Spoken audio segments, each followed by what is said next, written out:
We're at the 7th IAS meeting, the meeting on pathogenesis, treatment, and prevention. And it's in Kuala Lumpur. We're here with the Executive Director of the IAS, Bertrand Audoin.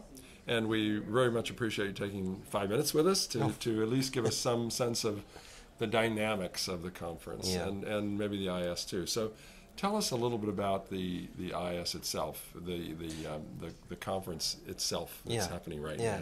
Well, organizing that conference for us is really one of our main duties, I would say. We organize this one on pathogenesis, treatment, and prevention, and we co-organize the International AIDS Conference with a number of partners. So that's really the core of what we do. It's also an opportunity for us to promote areas that we think are priority in the global fight around research, promotion, and policy and advocacy.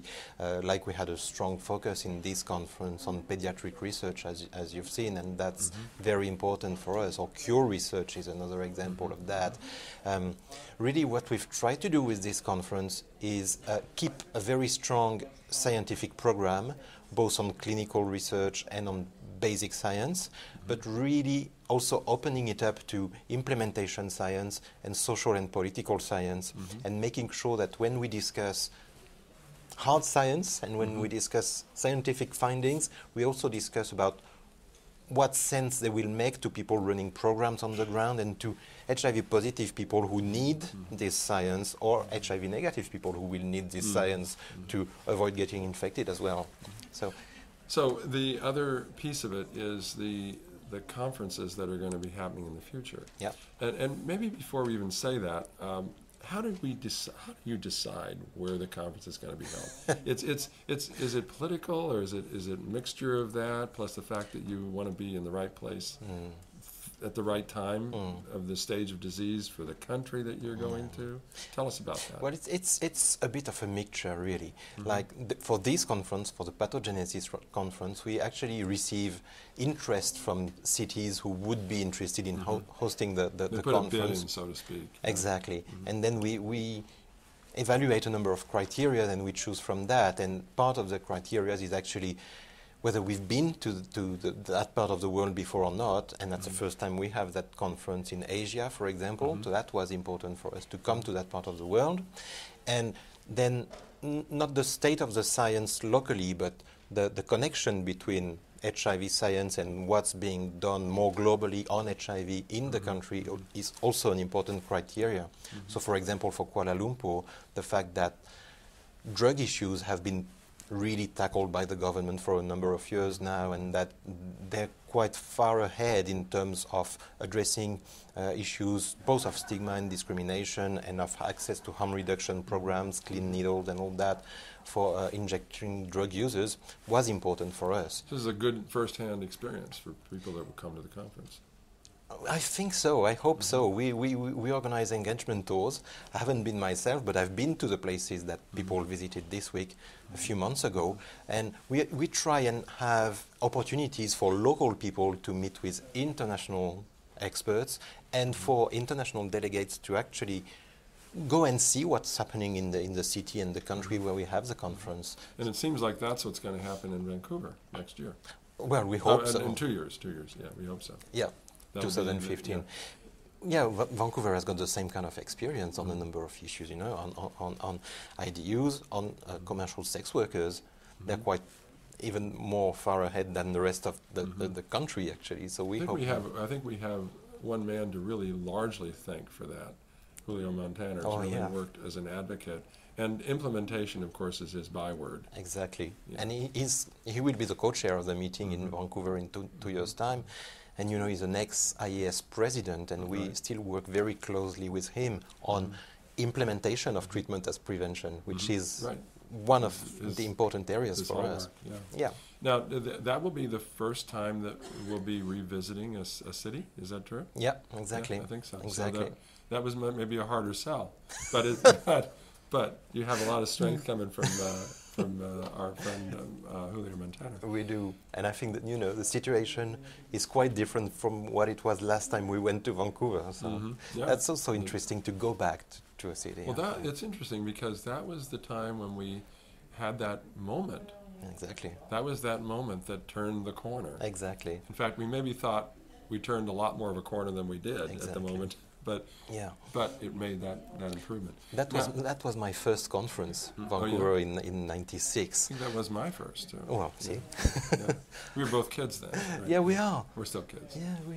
But you know, the thing is, this conference is one of the interesting pieces that I like to see, because it really does become more scientific than the other. The other's more social focused. Yes. And of course it's equally important, because social issues are a large part of it. Behavioral issues are a large part of it. Yes. So we appreciate that. Now, of course, I attend the CROI, which is very scientific and very restrictive and so forth. But this is a lot more open. One of the things I think we talked about earlier, about the way in which the field of medicine is and how open and embracing the field is. I think that's something that bears discussion with you just for a second. Yeah. Because it is, it's exciting to see when people come in, the new investigators who win awards. Yeah.